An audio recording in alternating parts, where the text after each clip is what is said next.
mayambu ahannamaktada ikok nona taram noksari ngasidi aigi ibog amale mana nuti numit khudingi magi wari lei asidang patho tattan haibani ngasidi wari ase full story na pathokjage sahi yamna bibogni sahi maripurom surabani aina pathopu wari taninge habadagi sembani atopa phunga wari singa iboki wari asiga mo mana khibu yarbasu mayamna ngakpigani aduga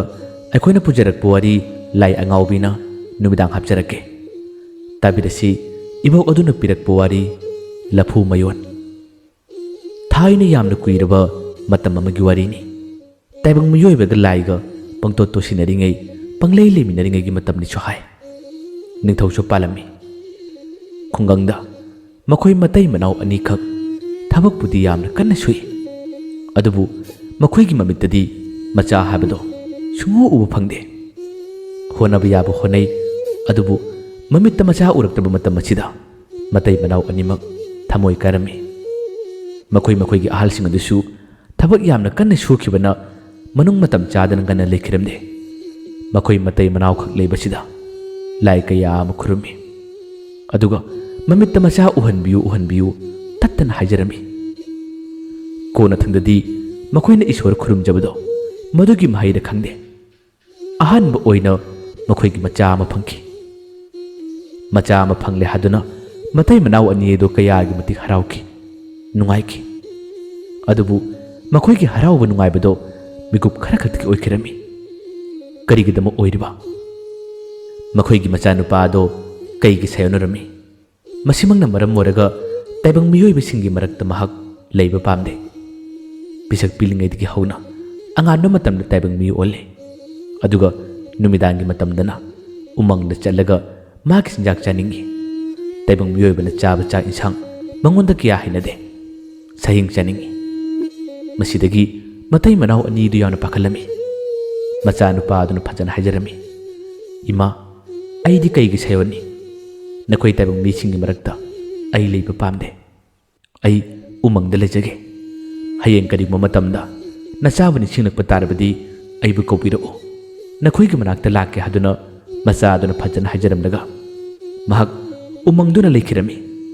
matai manau ani do thamoi yamna kaire macha no pa ma phangne haduna harau jarambado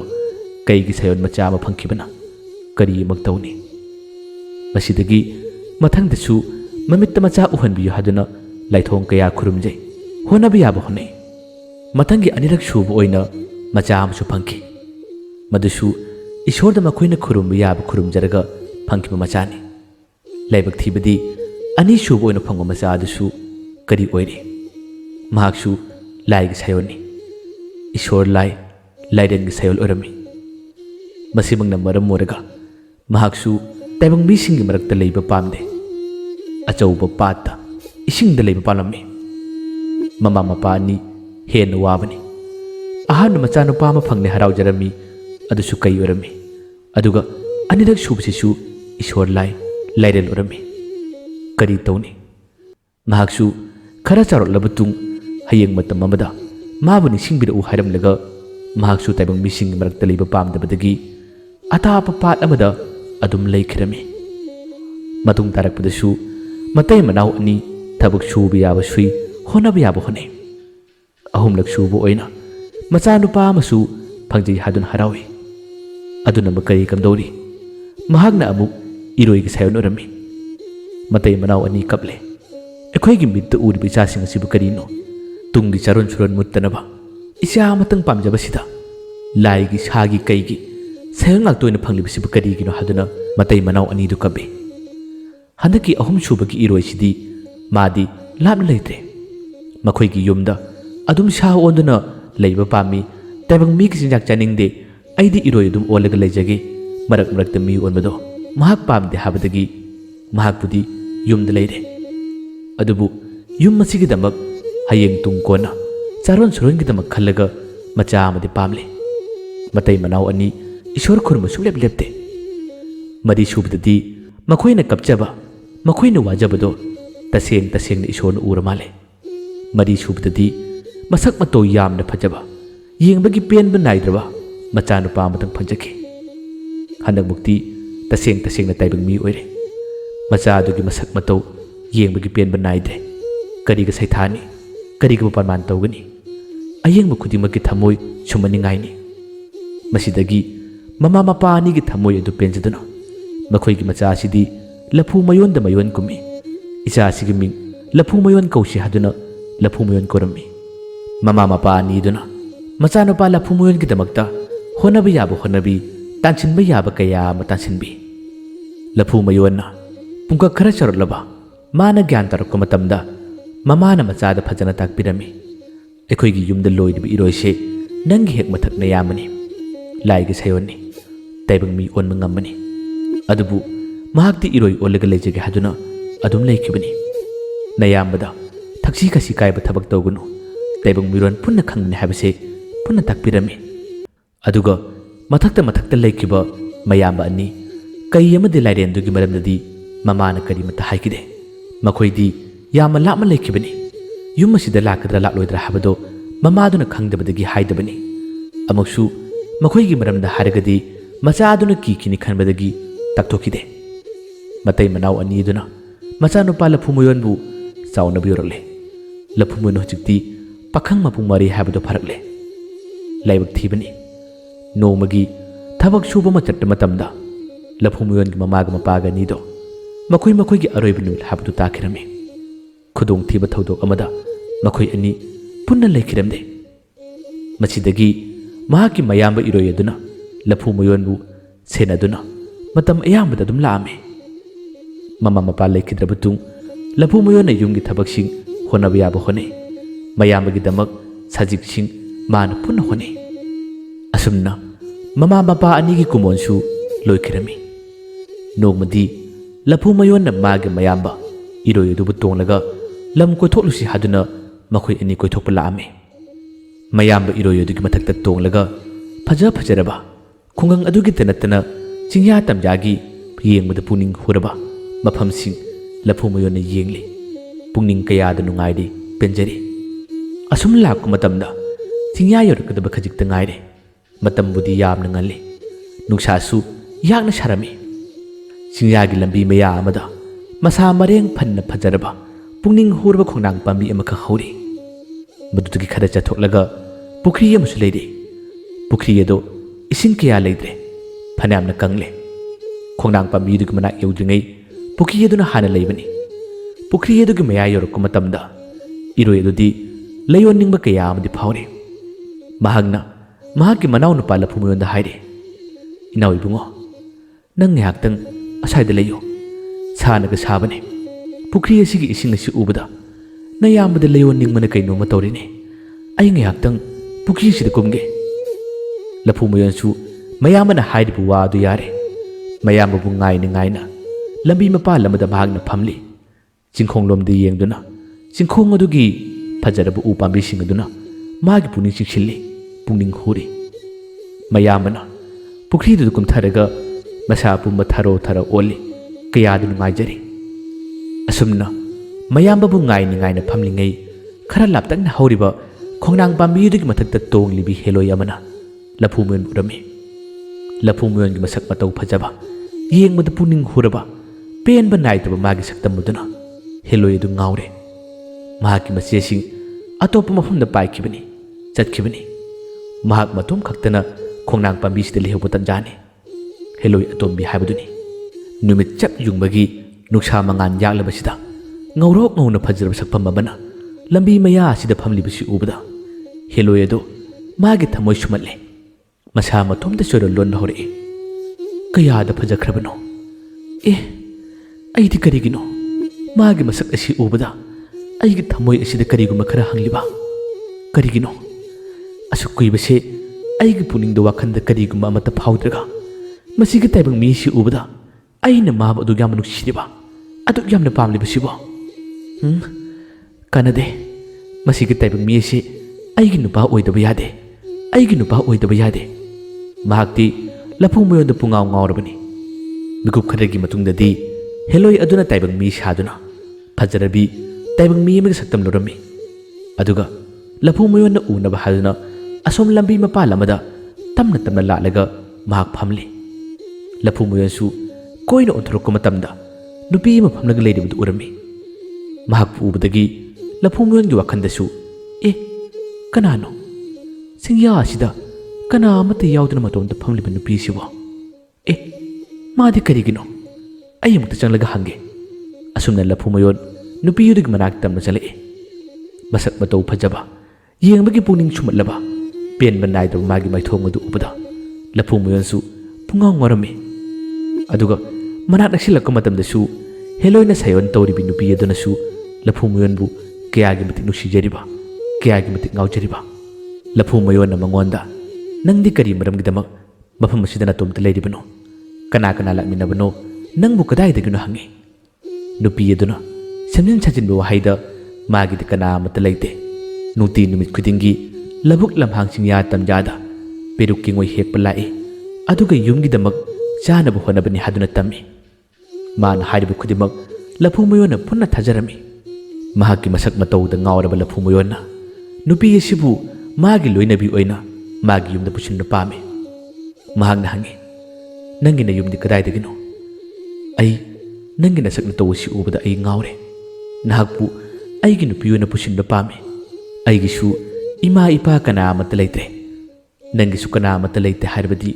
अखोय अनि पुन्ना हिंगमिनसे नहाकपु आईगी लोइनबी ओइजरगे वहाइदो हारकपदा हेलोय नुपीदो हराउबना कइनो मतरमी महाकति हानदगी पामलिबनी महाकनसु yum कदाइदगिनो हाइबा ताकथोलमदे नहाकनबु नुक्सिबिरबा नंगी नुपीयोना पुसिनबिरो हादुना हेलोय नुपीदोना हाइजरमी असुमना हाइरिङै न्याक्तंगी मतुंगददी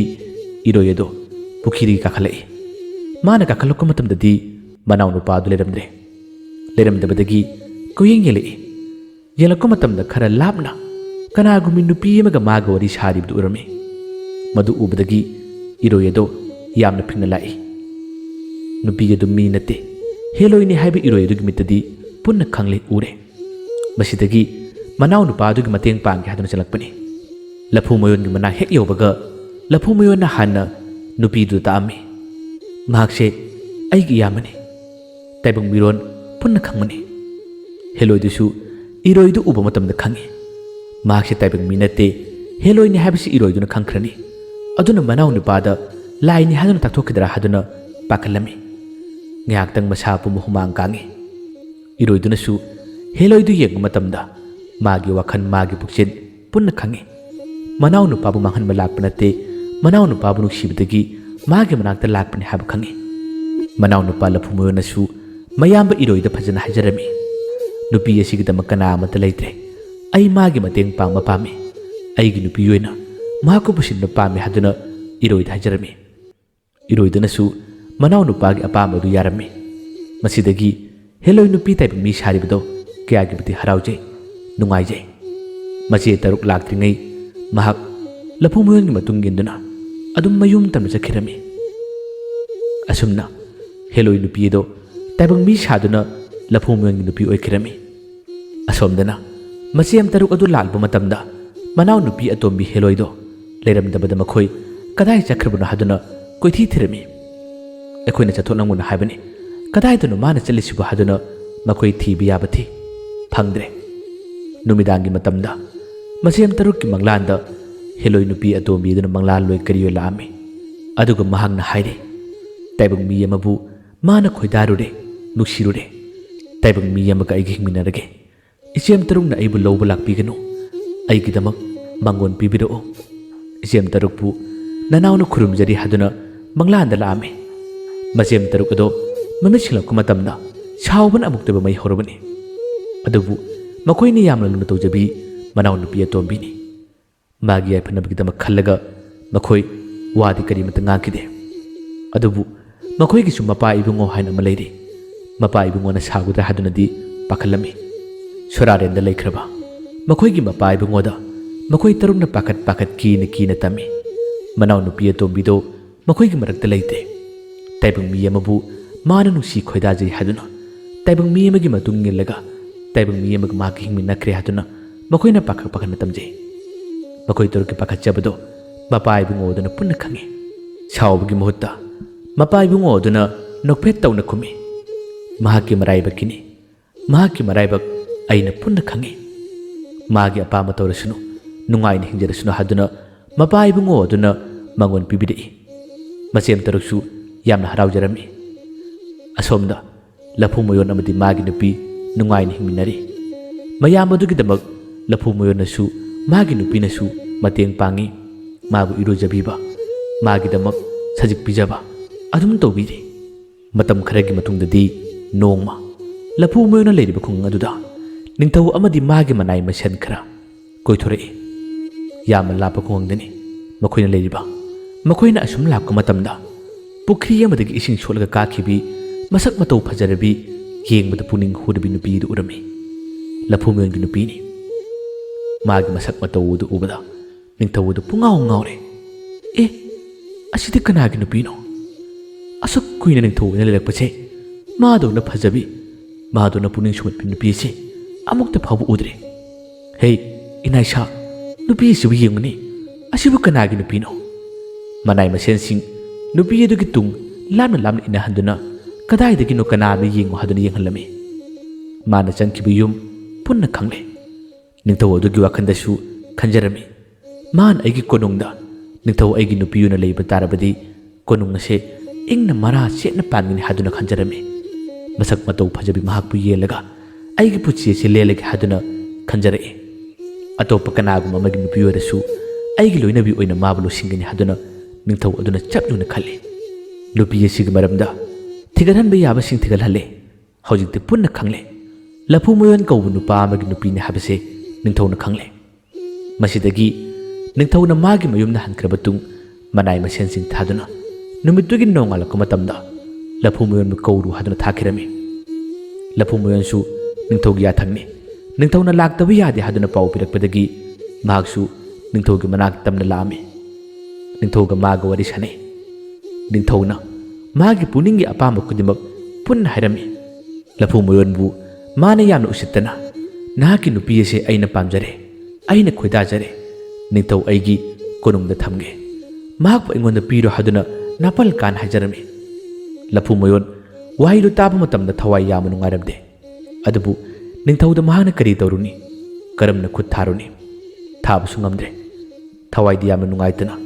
aigi loinabida adumna haibiganu haduna de hairami. Ningthau na shauna khumi nangna karigma piba ngamloi habu tarabadi ningthau aigi apama khudimak nangna thungana bhono. Nangna karigumba ngamba tarabadi ningthau ai khongpham handokke haduna hairami. Numituda ahanba oina ningthau na hairami.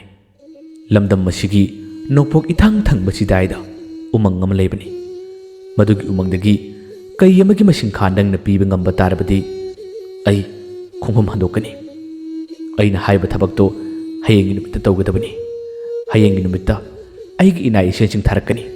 aduga nangbu yenghallani. Wahaido harakpadagidi Laphu Mayon wakhan yama nungaitana yumda laami. Karigumba ngamdaba tarabadi magi nupibu lawkhrani. Umang sa kaitana pik thalaba kanamata changma ngamdaba umang asida aina karamna changani haduna wakhan yama nungaitana mamittagi mapi phawba tana laami. Yum yore magi nupina chak insang phajana semlami adubu Laphu Mayon chaba thakpa kari mata yadre thawai yama nungairamde. Magi nupina karigino haduna hangi. Matam asida Laphu Mayon na wakhan nungaita magi nupira tami. Hayengi numitta nongpok thangbasidai da leiba umang amadagi kai amagi masingkha aina iningthauda pigadabani hai. Karigumba aina piba ngamdaba tarabadi nahakpu mana lawgani magi loinabi oigani haine. Wahi ase thawai nungaita tami. Paulu taba matamda magi loinabisu thawai nungairamde.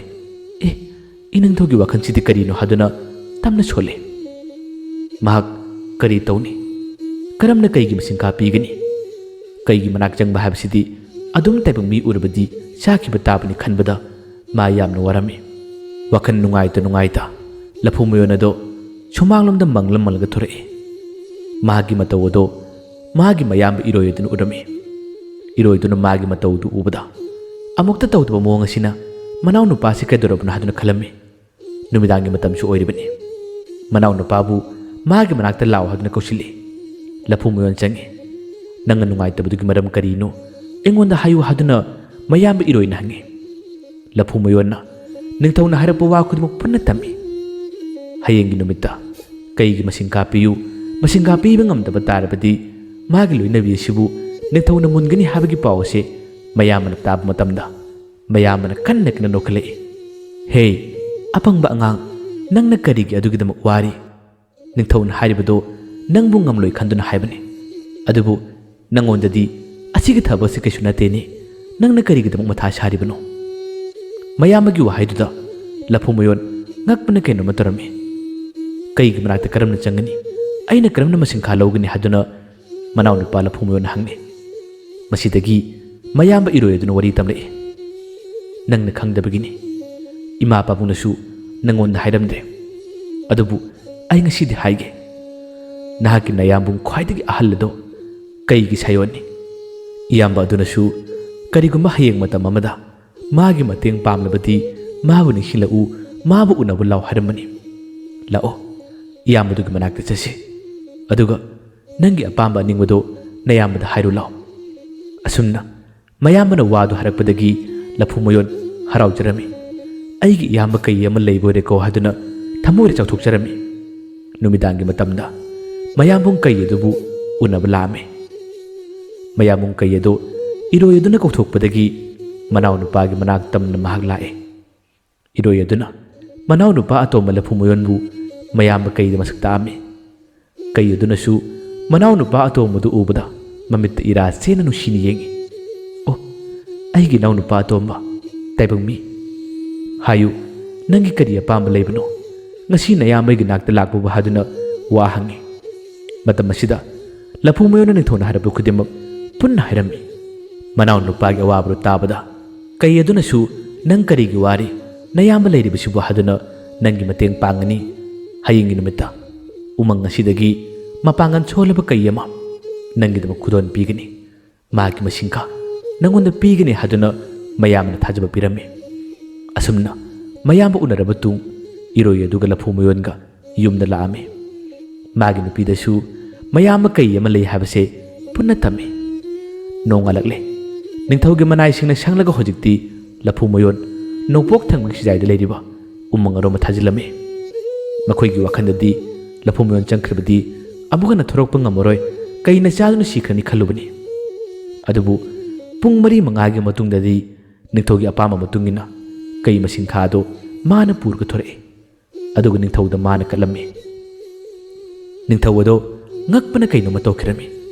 ꯀꯅꯥ ꯑꯃꯠꯇ ꯆꯪꯕ ꯉꯝꯗ꯭ꯔꯕ ꯃꯤꯅ ꯀꯤꯅꯔꯕ ꯎꯃꯪ ꯑꯁꯤꯗ ꯀꯔꯝꯅ ꯃꯥꯅ ꯆꯪꯂꯤꯕꯅꯣ ꯁꯤꯅꯤ ꯅꯤꯡꯊꯧꯅ ꯈꯜꯂꯤꯕ꯫ ꯃꯁꯤꯗꯒꯤ ꯃꯇꯨꯡ ꯇꯥꯔꯛꯄꯗꯁꯨ ꯅꯨꯄꯤ ꯑꯁꯤ ꯃꯥꯅ ꯂꯧꯗꯕ ꯌꯥꯗꯦ ꯍꯥꯏꯕꯒꯤ ꯋꯥꯈꯟꯗ ꯑꯃꯨꯛꯀꯁꯨ ꯂꯩꯔꯦꯟꯒꯤ ꯃꯁꯤꯡꯈꯥ ꯄꯤꯌꯨ ꯍꯥꯏꯗꯨꯅ ꯅꯤꯔꯝꯃꯤ꯫ ꯃꯗꯨꯅ ꯃꯈꯥꯔꯣꯝꯗ ꯄꯥꯠ ꯑꯆꯧꯕ ꯑꯃ ꯂꯩꯕꯅꯤ, ꯃꯗꯨꯒꯤ ꯄꯥꯠꯇꯨꯗꯒꯤ ꯂꯩꯔꯦꯟ ꯑꯃꯒꯤ ꯃꯁꯤꯡꯈꯥ ꯄꯤꯒꯗꯕꯅꯤ ꯍꯥꯏꯗꯨꯅ ꯂꯐꯨ ꯃꯌꯣꯟꯅ ꯀꯤꯍꯟꯕꯅꯤ꯫ ꯃꯁꯤꯁꯨ ꯆꯞ ꯃꯥꯟꯅꯅ ꯂꯐꯨ ꯃꯌꯣꯟ ꯃꯊꯥ ꯁꯥꯅ ꯌꯨꯝꯗ ꯍꯜꯂꯛꯏ꯫ ꯃꯥꯒꯤ ꯅꯨꯄꯤ ꯍꯦꯂꯣꯏ ꯅꯨꯄꯤꯗꯨꯁꯨ ꯁꯥꯎꯕꯅ ꯀꯩꯅꯣꯝꯃ ꯇꯧꯔꯕꯅꯤ꯫ ꯃꯗꯨꯒꯤ ꯋꯥꯔꯤ ꯄꯨꯝꯕꯁꯨ ꯏꯔꯣꯏꯗ ꯄꯨꯟꯅ ꯇꯝꯃꯤ꯫ ꯃꯁꯤꯗꯁꯨ ꯏꯔꯣꯏꯅ ꯃꯥꯒꯤ ꯃꯅꯥꯎꯅꯨꯄꯥ ꯂꯐꯨ ꯃꯌꯣꯟꯗ ꯃꯥꯒꯤ ꯃꯌꯥꯝꯕ ꯌꯥꯏꯃꯗꯨ ꯂꯩꯔꯦꯟꯒꯤ ꯁꯥꯌꯣꯟꯅꯤ, ꯃꯥꯒꯤ ꯃꯅꯥꯛꯇ ꯆꯠꯁꯤ ꯍꯥꯏꯗꯨꯅ ꯃꯥꯒꯤ ꯃꯌꯥꯝꯕ ꯌꯥꯏꯃꯗꯨꯕꯨ ꯎꯅꯕ ꯂꯥꯛꯈꯤ꯫ ꯑꯁꯨꯝꯅꯁꯨ ꯃꯌꯥꯝꯕ ꯌꯥꯏꯃꯗꯨꯅ ꯃꯈꯣꯏ ꯂꯩꯔꯦꯟꯁꯤꯡꯒꯤ ꯃꯔꯛꯇꯒꯤ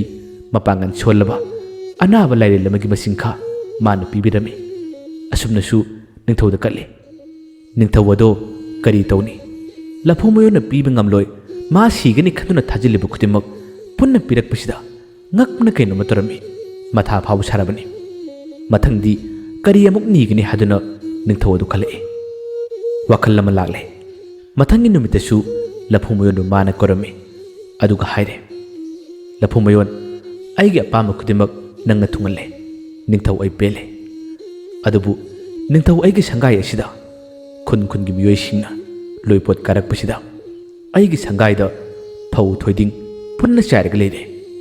ꯑꯩꯒꯤ ꯀꯣꯅꯨꯡ ꯃꯅꯨꯡ ꯑꯁꯤꯗ ꯆꯥꯏꯔꯤꯕ ꯐꯧ ꯊꯣꯏꯗꯤꯡꯁꯤꯡ ꯑꯁꯦ ꯉꯁꯤ ꯑꯍꯤꯡ ꯑꯁꯤꯒꯤ ꯃꯅꯨꯡꯗ ꯅꯪꯅ ꯁꯤꯠ ꯅꯥꯟꯅ ꯂꯧꯊꯣꯛꯄ ꯂꯣꯏꯒꯗꯕꯅꯤ꯫ ꯍꯌꯦꯡ ꯑꯌꯨꯛ ꯑꯉꯟꯕ ꯅꯤꯡꯊꯧ ꯑꯩꯅ ꯌꯥꯍꯧꯔꯛꯄ ꯃꯇꯝꯗ ꯁꯤꯠ ꯅꯥꯟꯅ ꯑꯩꯅ ꯎꯕ ꯄꯥꯝꯃꯤ꯫ ꯃꯗꯨ ꯀꯔꯤꯒꯨꯝꯕ ꯉꯝꯗꯕ ꯇꯥꯔꯕꯗꯤ ꯂꯐꯨ ꯃꯌꯣꯟ, ꯑꯩꯅ ꯍꯥꯏꯈꯤꯕ ꯋꯥꯗꯨ ꯅꯪ ꯀꯥꯎꯕ ꯌꯥꯗꯦ꯫ ꯑꯁꯨꯝꯅꯁꯨ ꯑꯀꯟꯕ ꯋꯥ ꯑꯃ ꯍꯥꯏꯔꯛꯄ ꯃꯇꯝꯗ ꯂꯐꯨ ꯃꯌꯣꯟ ꯍꯦꯟꯅ ꯃꯊꯥ ꯁꯥꯔꯦ꯫ ꯑꯗꯨꯛ ꯌꯥꯝꯈ꯭ꯔꯕ ꯐꯧ ꯊꯣꯏꯗꯤꯡꯁꯤꯡ ꯑꯁꯤꯗꯤ ꯃꯥꯅ ꯀꯔꯝꯅ ꯈꯨꯝꯗꯣꯛꯀꯅꯤ, ꯀꯔꯝꯅ ꯂꯣꯏꯁꯤꯟꯕ ꯉꯝꯒꯅꯤ? ngamloidaba wani masigisu mayumda wakan nungaita lai masida mahaki mayamba amadi magi nupida pausingsi puna tami iroidusu karamna manaw nupagi mateng pangani hadang mukti mahakna mateng pangba ngamba haibadu oidre manaw nupagi dama khanbada mahak wakan yama nungairamde tanja asidadi Laphu Mayol nupido mana tauba ngamba amuk utoke haduna khalai numidangi matam asida mahaki nupada mana nang kari mata waganu aina nangi mateng pangani ngasidi ai kananu habdu nangon talagi haduna magi nupada harame asumna ahingi pung mapalom tarak podaida mahaki nupido sumanglam thore aduga mahaki mapai bungobu kaujare mapai bungo dusu masana pi atombidana korokpudu tabu matamda kari tawrabano kari naning thongdaba leirabano haduna laame mahagna ngasi ahinga sida taibangpal asida leiriba khunu khudimak punna thabirao lam khunu atopo use kanu khudimak punna thabirao aigi mateng amukta panghan biu haduna mapai bungoda manni jarami masidagi mapai bungoduna masano piduga pamba khudimak punna thungalage haduna taibangpal asida leiriba khunu ucek kanup kudimak punna thabirame ucek sing aduna mateng pangduna ningthawi konung sangai ra chairiba phothuding sing ado ahing amig manungda punna khumdok pulo helame nongala kumatamda ningthawni yahorak pun matamda di ngarang chairam kiba phothuding sing ado sitna lami ningthaw ngakpana kaino matorabani asidi karamna asu yam kraba phothuding sing asi ahing amada punna khumdok pulo kiba mahangna manakta leidiba magi manai masen singdhangi nakoi ngarangi matamda makhoi kana kana laalaga mayam asi khomdokibuna haduna hangi makhoi su ningthauda achuma khuma puna tami numidangi pung 13 baro tarak podai phawadi phawdujin sing si charaga lehubani makhoi su warak padagi tumtha nakhre haduna khumi nongalakpada sitna na ubasida makhoi su ngaklibani haduna ningthauda tami ningthogi wakhanda mon khalai Laphu Mayol hariba nupase lai tingni maramda khangbra lai sanabra taibang miyoibana tawba ngamdaba thabaksing mahagna yama laina toribase karigumba khara leirabra habagi wakhan khalai aroi boina amukasu mana Laphu Mayol nu kawi aduga harami Laphu Mayol handakisina aroi bo oirage handakisidi aina nangbu ngamni khanduna haibani aigi ma pabung anido kuire makhoi gi masak uraktaba sahi kumya yamle makhoi gi damakta aina usop amatangdi katke khali ima pabung anido nangna baton to buchat bigadabni Laphu Mayol ngakpana kaino matormi sikraba ahalani dubu karamna baton to bujakani kadai da chakadari no haduna Laphu Mayol hangi matamasida ningthawna khumi magi konung masigi awangda pukhi guha amale guha sig manungda kumlaga wari sagadabni makhoi guha sig manungda leibani haduna ningthawduna haire man haribado guha sig manungda taaduna sinaba hairibani kayada phatribni yengo magi nupi pambadagi taibang miyoibana tawba ngamloidaba thabaksing Laphu Mayol punna haire Laphu Mayol su karimata khulumde magi aroiba matam habadu oiba tarabra masi khanna mayum tamna laame mana kariguma ngamdaba tarabasu magi nupidi piroi aina ngamli phabu honagani habigu wakhandi Laphu Mayol khanjarami madugi wari pumasu magi nupi amadi mayambung iroida punna tame masidasu mahaki nupina Laphu Mayol na thawai wajariba mabu nusibadagi mana kapchariba kayado thembiri aduga mana haire karigi wari ningthause phattaba pairak losing yam sine handamukti ningthaugi aroiba matam habadu oiregadabani aina mu kari ngamme habado nangi namangdu ulagi yengo asumna haraga amuka su nupi eduna magi mapai bungo bukojarami magi mapai bungo su masa nupi na adumna korok matamda kari naning thungdaba leirabano kari amuk tawre hadun laame macha nupi na khumi ipai bungo aina matam masina jakiba aina matam yam duluna kiba aigi sabi singado ngasi ahinga sida punna thabirao atopa sabi kanglu khudi maksu punna thabirao ai kari kuma thab amakhak lei haduna mapadini jarami mapaduna su masanupi gi apama mutungina sabi kanglu khutimak punna thabirami magi apama masing khutimak punna pibirami asumna ꯁꯥꯕꯤꯁꯤꯡ ꯑꯗꯨꯕꯨ ꯃꯥꯅ ꯊꯧꯗꯥꯔꯒ ꯃꯈꯣꯏꯒꯤ ꯌꯨꯝꯒꯤ ꯌꯨꯝꯖꯥꯏ ꯑꯗꯨꯗꯒꯤꯅ ꯉꯁꯥꯏꯒꯤ ꯅꯤꯡꯊꯧꯒꯤ ꯑꯋꯥꯡ ꯄꯥꯡꯅ ꯂꯩꯔꯤꯕ ꯒꯨꯍꯥ ꯑꯗꯨꯒꯤ ꯃꯄꯥ ꯐꯥꯎꯕ ꯅꯨꯃꯤꯗꯥꯡ ꯑꯃꯇꯗ ꯄꯨꯟꯅ ꯍꯨꯠꯄ ꯂꯣꯏꯒꯗꯕꯅꯤ ꯍꯥꯏꯗꯨꯅ ꯍꯨꯜꯍꯜꯂꯝꯃꯤ꯫ ꯒꯨꯍꯥ ꯑꯗꯨ ꯌꯥꯝꯅ ꯀꯨꯠꯂꯤ꯫ ꯏꯁꯤꯡꯒꯤ ꯃꯈꯥ ꯌꯧꯗ꯭ꯔꯤꯉꯩ ꯈꯔ ꯃꯊꯛ ꯑꯣꯏꯅ ꯍꯧꯖꯤꯛꯀꯤ ꯀꯣꯝ ꯑꯗꯣ ꯐꯜꯍꯜꯂꯝꯃꯤ꯫ ꯃꯗꯨꯗ ꯂꯐꯨ ꯃꯌꯣꯟꯅ ꯍꯌꯦꯡ ꯐꯥꯎꯗꯣꯛꯂꯒ ꯆꯠꯅꯕꯅꯤ꯫ ꯈꯨꯗꯤꯡꯃꯛꯁꯤꯡ ꯑꯁꯤ ꯑꯍꯤꯡ ꯑꯃꯒꯤ ꯃꯅꯨꯡꯗ ꯄꯨꯟꯅ ꯍꯨꯠꯄ ꯂꯣꯏꯔꯝꯃꯤ꯫ ꯍꯨꯠꯈꯤꯕꯒꯤ ꯂꯩꯕꯥꯛꯁꯤꯡ ꯑꯗꯨꯕꯨꯅ ꯇꯥꯏꯕꯪ ꯃꯤ ꯀꯅꯥ ꯈꯪꯗꯅꯕ ꯁꯥꯕꯤꯁꯤꯡ ꯑꯗꯨꯅ ꯂꯥꯞꯅ ꯂꯥꯞꯅ ꯊꯣꯛꯂꯝꯃꯤ꯫ ꯒꯨꯍꯥ ꯑꯗꯨꯒꯤ ꯐꯥꯎꯅꯐꯝ ꯑꯣꯏꯔꯤꯕ ꯀꯣꯝ ꯑꯗꯨꯁꯨ ꯃꯈꯣꯏꯅ ꯐꯖꯅ ꯃꯦꯟꯁꯤꯜꯂꯝꯃꯤ꯫ ꯑꯁꯨꯝꯅ ꯊꯕꯛꯁꯤꯡ ꯑꯁꯤ ꯈꯨꯗꯤꯡꯃꯛ ꯂꯣꯏꯔꯦ꯫ ꯅꯣꯡꯉꯥꯜꯂꯛꯂꯦ꯫ ꯉꯁꯤꯗꯤ ꯅꯤꯡꯊꯧꯒꯤ ꯃꯃꯥꯒ ꯃꯄꯥꯒꯗ ꯂꯐꯨ ꯃꯌꯣꯟꯅ ꯕꯥꯇꯣꯟ ꯇꯧꯕ ꯆꯠꯀꯅꯤ ꯍꯥꯏꯗꯨꯅ ꯄꯨꯟꯖꯥꯎ ꯊꯤꯜꯂꯤ꯫ ꯒꯨꯍꯥ ꯑꯁꯤꯒꯤ ꯃꯅꯨꯡꯗ ꯑꯁꯥꯡꯕ ꯀꯩꯔꯥꯛ ꯑꯃ ꯊꯥꯔꯤ꯫ ꯌꯣꯠꯀꯤ ꯀꯩꯔꯥꯛꯅꯤ꯫ ꯃꯁꯤꯗꯒꯤ ꯂꯐꯨ ꯃꯌꯣꯟꯅ ꯇꯞꯅ ꯇꯞꯅ ꯏꯁꯣꯔ ꯈꯨꯔꯨꯝꯖꯔꯒ ꯀꯨꯝꯊꯒꯦ ꯍꯥꯏꯗꯨꯅ ꯇꯧꯏ꯫ ꯅꯤꯡꯊꯧꯅ ꯏꯁꯤꯡ ꯃꯅꯨꯡꯗ ꯀꯨꯝꯕꯕꯨ ꯀꯔꯤꯒ ꯇꯞꯅ ꯇꯞꯅ ꯀꯨꯝꯂꯤ ꯍꯥꯏꯗꯨꯅ ꯇꯥꯟꯖꯥ ꯑꯃ ꯌꯦꯡꯂꯒ ꯂꯐꯨ ꯃꯌꯣꯟꯕꯨ ꯒꯨꯍꯥꯗꯨꯒꯤ ꯃꯅꯨꯡ ꯇꯝꯅ ꯀꯥꯎꯊꯔꯝꯃꯤ꯫ ꯏꯁꯤꯡꯗ ꯇꯥꯔꯒ ꯃꯥ ꯑꯗꯨꯝ ꯁꯤꯈ꯭ꯔꯒꯅꯤ, ꯑꯃꯨꯛ ꯍꯟꯅ ꯀꯥꯔꯛꯄ ꯉꯝꯃꯔꯣꯏ ꯍꯥꯏꯕꯁꯦ ꯅꯤꯡꯊꯧꯅ ꯈꯟꯕꯗꯒꯤ ꯍꯔꯥꯎꯕꯅ ꯈꯝꯊꯦꯡꯈ꯭ꯔꯕꯅꯤ꯫ ꯍꯦꯛ ꯀꯥꯎꯊꯈꯤꯕꯒ ꯒꯨꯍꯥ ꯑꯗꯨ ꯃꯈꯨꯝ ꯈꯨꯝꯖꯤꯜꯂꯝꯃꯤ꯫ ꯂꯐꯨ ꯃꯌꯣꯟꯅ ꯇꯥꯈꯤꯔꯝꯃꯤ꯫ ꯑꯗꯨꯕꯨ ꯃꯥꯒꯤ ꯁꯥꯕꯤꯁꯤꯡ ꯑꯗꯨꯅ ꯃꯇꯦꯡ ꯄꯥꯡꯈꯤꯕ ꯀꯌꯥ ꯑꯗꯨꯅ ꯏꯁꯤꯡ ꯑꯗꯨꯒꯤ ꯍꯦꯛ ꯇꯥꯏꯅꯕ ꯃꯆꯤꯟꯃꯛꯇꯗ ꯑꯍꯣꯕꯤꯗꯨ ꯂꯩꯕꯅꯤꯅ ꯃꯥꯅ ꯏꯁꯤꯡꯗꯒꯤ ꯃꯈꯨꯠ ꯑꯗꯨꯅ ꯃꯥꯔꯒ ꯑꯍꯣꯕꯤꯗꯨ ꯀꯗꯥꯏꯗꯅꯣ ꯍꯥꯏꯗꯨꯅ ꯊꯤꯔꯤ꯫ ꯑꯗꯨꯒ ꯑꯍꯣꯕꯤꯗꯨ ꯐꯪꯕꯗꯒꯤ ꯃꯥꯒꯤ ꯃꯌꯨꯝꯇꯕꯨ ꯌꯧꯅꯕ ꯍꯥꯏꯗꯨꯅ ꯂꯐꯨ ꯃꯌꯣꯟꯗꯤ ꯑꯗꯨꯝ ꯐꯥꯎꯗꯣꯛꯂꯒ ꯆꯠꯈꯤꯔꯝꯃꯤ꯫ ꯅꯤꯡꯊꯧꯗꯤ ꯍꯔꯥꯎꯔꯦ꯫ ꯑꯄꯪꯕ ꯑꯉꯥꯡꯅꯤ, ꯑꯃꯨꯛ ꯍꯟꯅꯁꯨ ꯀꯥꯔꯛꯄ ꯉꯝꯃꯔꯣই, ꯁꯤꯔꯒꯅꯤ, ꯃꯥꯒꯤ ꯅꯨꯄꯤꯕꯨ ꯑꯩꯒꯤ ꯅꯨꯄꯤ ꯑꯣꯏꯔꯒꯅꯤ ꯍꯥꯏꯗꯨꯅ ꯀꯟꯅ ꯀꯟꯅ ꯅꯣꯛꯂꯤ꯫ ꯅꯣꯡꯉꯥꯜꯂꯛꯂꯦ꯫ ꯅꯤꯡꯊꯧꯒꯤ ꯃꯅꯥꯏ ꯃꯁꯦꯟꯁꯤꯡ ꯊꯥꯗꯨꯅ ꯉꯁꯤꯗꯤ ꯂꯐꯨ ꯃꯌꯣꯟꯗ ꯃꯥꯅ ꯃꯥꯏꯊꯤꯕ ꯄꯤꯔꯦ꯫ ꯃꯥꯒꯤ ꯂꯣꯏꯅꯕꯤꯗꯣ ꯑꯩꯒꯤ ꯀꯣꯅꯨꯡ ꯑꯁꯤꯗ ꯄꯨꯔꯛꯎ ꯍꯥꯏꯗꯨꯅ ꯃꯅꯥꯏ ꯃꯁꯦꯟꯁꯤꯡ ꯊꯥꯈꯤꯔꯝꯃꯤ꯫ ꯑꯗꯨꯕꯨ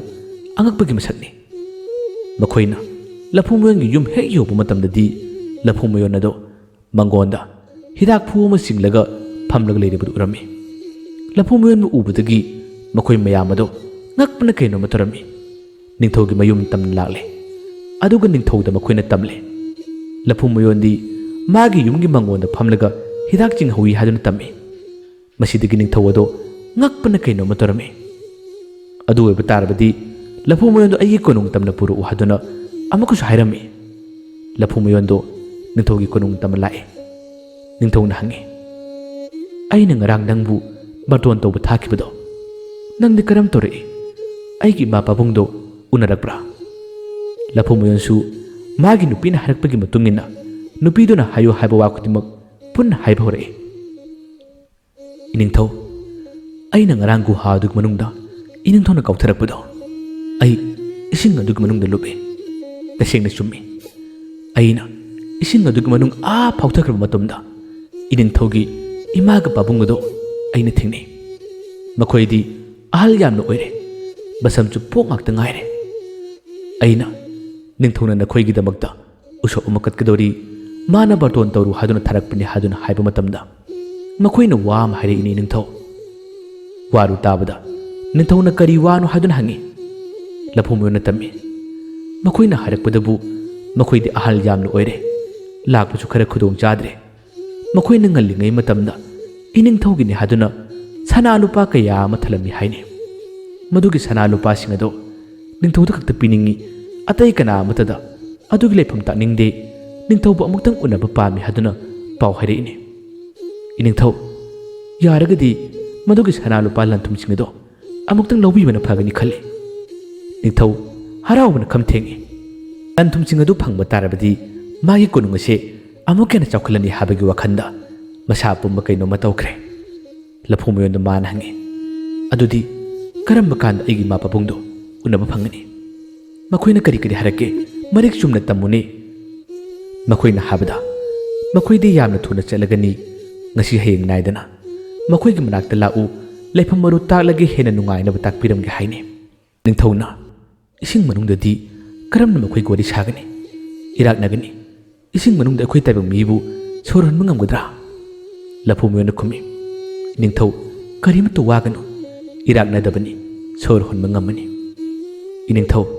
ꯀꯨꯝꯕ ꯃꯇꯝꯗꯁꯨ ꯏꯁꯥꯗ ꯏꯁꯥ ꯀꯨꯝꯕ ꯇꯥꯔꯕꯗꯤ ꯏꯁꯥꯁꯦ ꯑꯗꯨꯝ ꯇꯥꯎꯈꯠꯂꯛꯄꯅꯤ, ꯏꯁꯤꯡ ꯃꯅꯨꯡꯗ ꯂꯩꯕ ꯐꯪꯗꯕꯅꯤ꯫ ꯑꯗꯨꯅ ꯈ꯭ꯋꯥꯡꯗ ꯅꯨꯡꯒꯨꯝꯕ ꯑꯃꯇꯪ ꯀꯤꯔꯕꯗꯤ ꯏꯁꯤꯡ ꯃꯅꯨꯡꯗ ꯏꯃꯥ ꯄꯥꯕꯨꯡꯒ ꯋꯥꯔꯤ ꯁꯥꯔꯒ